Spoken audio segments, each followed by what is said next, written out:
नमस्कार. वेड अनामिक अंतरीचे या माझ्या यूट्यूब चॅनलमध्ये आपल्या सर्वांचं स्वागत आहे.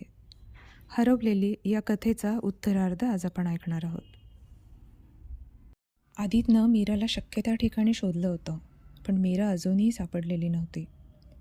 कुठे गेलेली असू शकते बरं मीरा? आदितने गाडी घेऊन मीरा ज्या ज्या ठिकाणी गेलेली असू शकते ती सगळी ठिकाणं पाहायचं ठरवलं. कितीही नको वाटलं तरी आधी पोलीस स्टेशनलाही जायला लागणार होतं.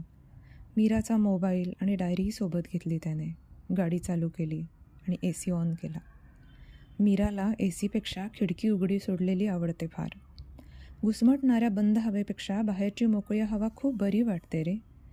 या वाक्यावर एरवी विरोध करणाऱ्या आदितने आज मात्र AC बंद करून स्वतःहून गाडीच्या काचा खाली केल्या आणि बाजूच्याच सीटवर ठेवलेल्या मीराच्या डायरीची पानं वाऱ्यावर फडफडू लागली.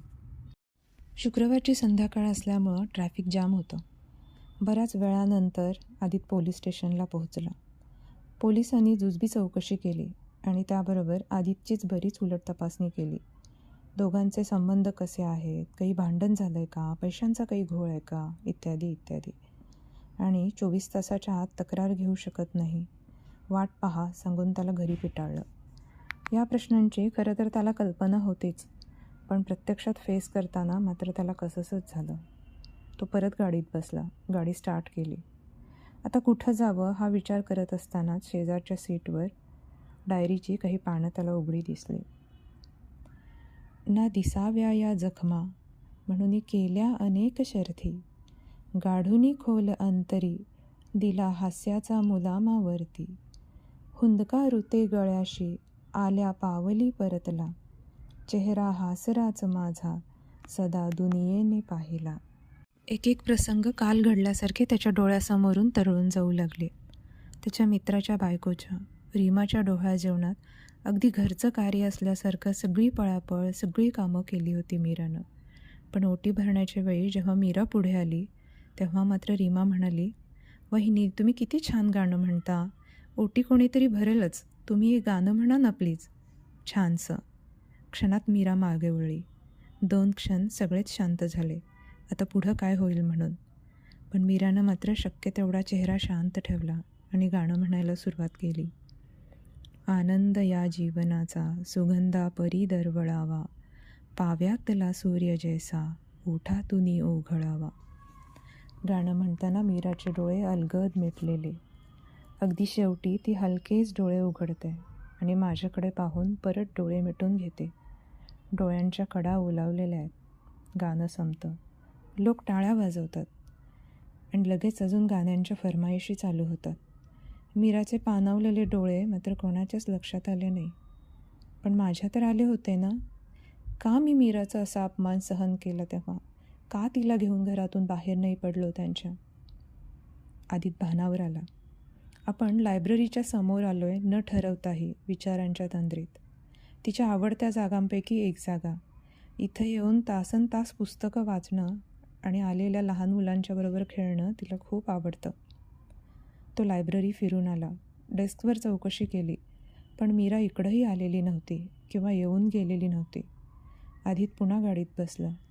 मीराच्या आठवणी, एक एक प्रसंग त्याच्या डोळ्यासमोर तरळतच राहिले. रीमा आणि माझा मित्र मनीष आमच्या घरी येतात तेव्हा फक्त मनीष माझा मित्र आहे म्हणून रीमाचा आगाऊपणा चालवून घेणारी मीरा का चालवून घेते ती हे सगळं? जिथे जिथे मी चिडतो, तडकाफडकी निघून येतो, तिथे का माझ्याबरोबर काही न बोलता, काही न विचारता माझ्या मागे येते मीरा? आवडीनं भजन म्हणणारी मीरा, लोकांचे टोमणे ऐकून दुर्लक्ष करणारी मीरा, दुसऱ्यांना कायम मदत करणारी मीरा, कधीही न चिडणारी मीरा, सतत हसमुख असणारी मीरा. आदितचा फोन वाजला. दवाखान्यातून फोन होता. लाईनवर तिच्या गायनॉकॉलॉजिस्ट होत्या. मीराला काल रात्रभर थकवा जाणवत होता, अस्वस्थ होत होतं. आज परत दवाखान्यात गेली होती. चेक केल्यावर कळलं बाळाचे ठोके ऐकू येत नव्हते. त्याच्यानंतर बऱ्याच काही टेस्ट केल्या आणि डॉक्टरांनी सांगितलं 1-2 दिवसात आपोआप मिसकॅरेज होईल. आणि त्यानंतर दवाखान्यातून मीरा घरीच आली नव्हती. आदितला पोटातून कालवून आलं. कसं सहन केलं असेल मीरानं हे? कुठं गेली असेल मीरा? स्टेअरिंगवर डोकं ठेवून तो डोळे मिटून पडला आणि त्याच्या डोळ्यासमोर आलं ते छोटं शिवमंदिर. नदीच्या काठावर हिरव्यागार झाडांच्या मध्ये काळ्या दगडामध्ये बांधलेलं.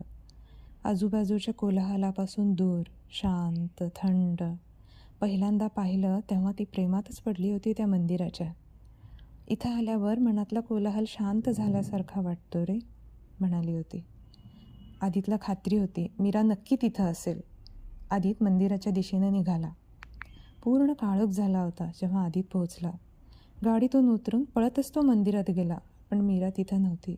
दूर पायऱ्यावर होतं कोणीतरी. मीराच होती तिथं. आदित पळत पळत मीराजवळ गेला. पायरीवर डोकं ठेवून बसली होती मीरा. मीरा हिला चाहूल कशी नाही लागली मी आलोय तर? झोप लागली आहे का? मीरा उठ. आदितनं मीराच्या खांद्यावर हात ठेवला. केस अस्ताव्यस्त, डोळे मिटलेले, श्वास अगदी मंद चालू.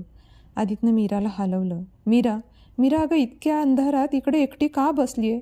मीरा उठ बरं मीरा, चल घरी. बरी आहेस ना तू? मीरानं कष्टानं डोळे उघडले. एक बार आदीकडं पाहिलं आणि आदी आपलं बाळ एवढंच बोलू शकली ती. आणि त्यापुढचं सगळं तिच्या डोळ्यातून वाहत राहिलं.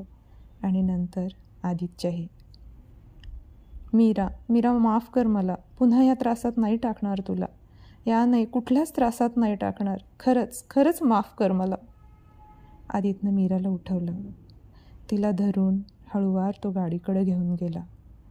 गाडीत बसून तिच्या अंगावर शॉल टाकली. गाडीच्या काचा खाली केल्या. गाडी चालू केली आणि गाणं लावलं.